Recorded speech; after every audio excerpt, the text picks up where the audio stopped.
Hey everybody, Z Garcia here. Today we're going to be taking a look at a mystery card game in which you are the detectives in Deck-tective, The Gaze of the Ghost.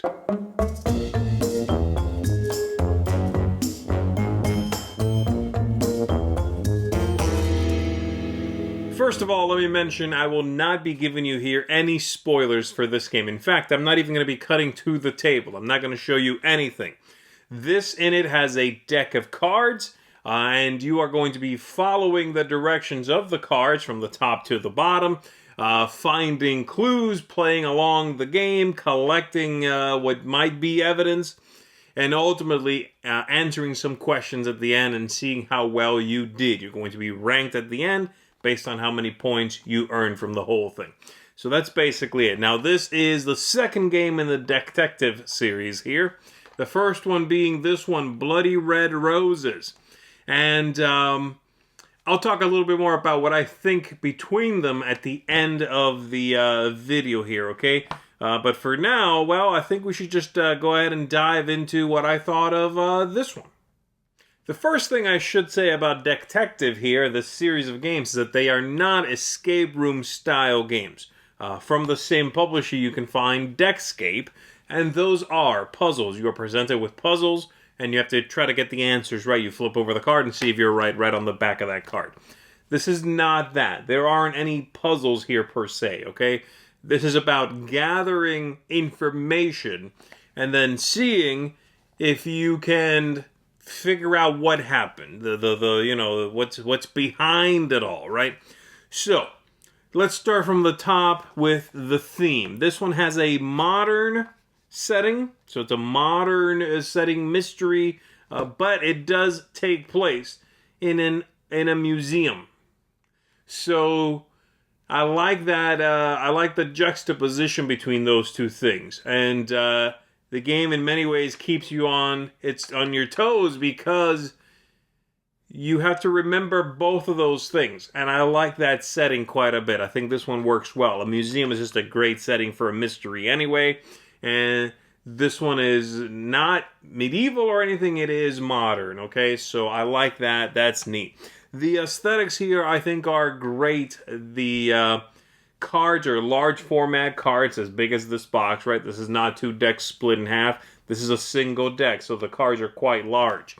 And I like the artwork quite a bit, and I think it's very well done, but I also really like their use of 3D in this.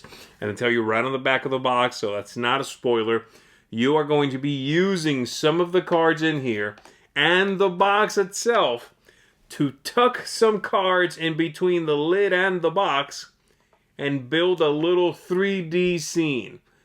It's really great, and it works so well. It's interesting. You can grab this thing and kind of look around it and look everywhere. It's great. It's really well done. I think they knock it out of the park with a very small, simple way to put that together.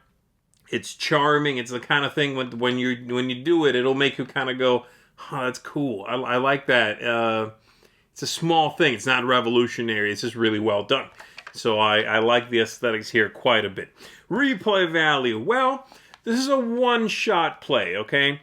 And they list on the box approximately 1 hour, but if you play solitaire or you play fairly quickly, it could be shorter than that, okay?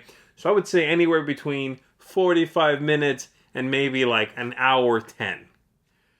That's pretty short. Now, you don't destroy anything in here, so you could, once you're done, reorganize the cards and then give it to someone else and they can play the game themselves. And then they could give it to someone else, and they could play. So I like that about it.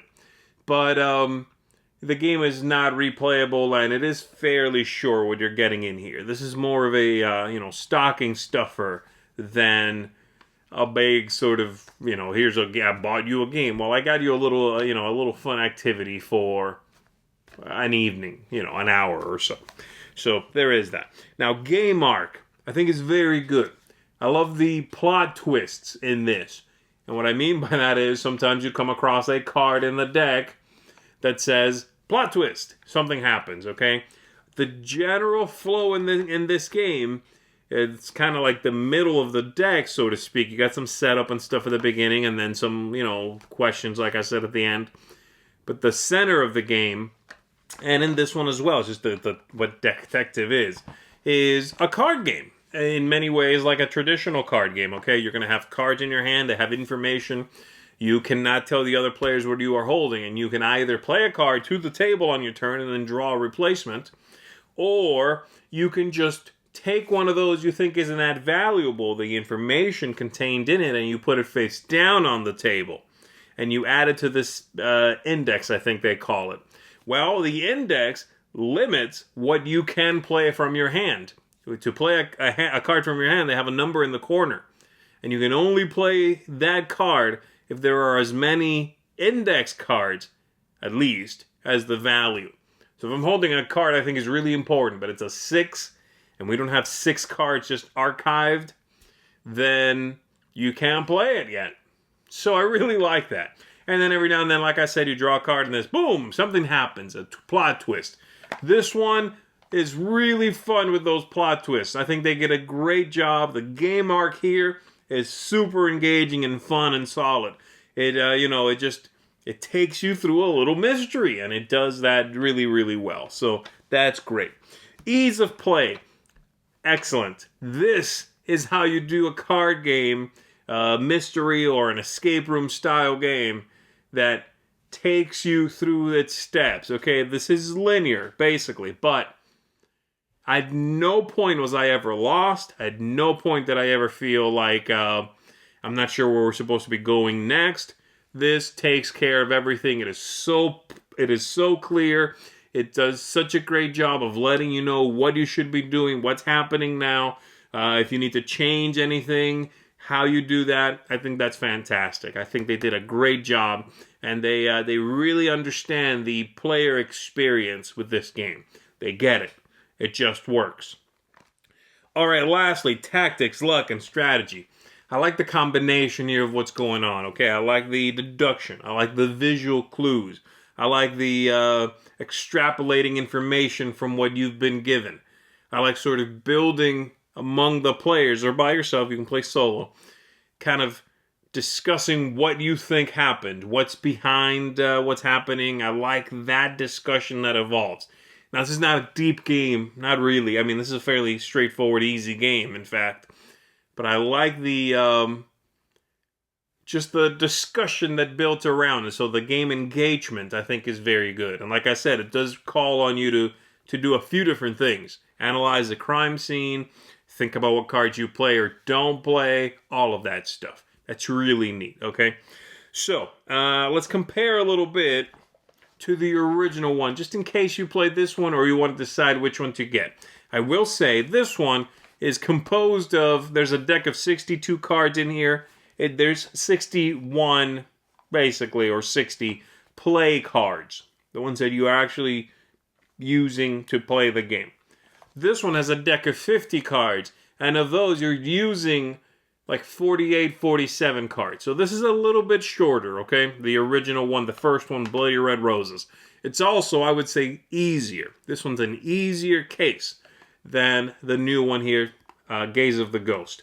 So, if you want something that you want to play with folks that don't normally do a lot of watching mystery TV or playing games where mystery is presented, then I would recommend this one, okay? Now, I will say this one is not kid-friendly either. So if the idea is to play one, to pick the lighter one because you want to play with kids, well, neither one's one that I would say you want to play with little kids, okay? They say ages 12 and up.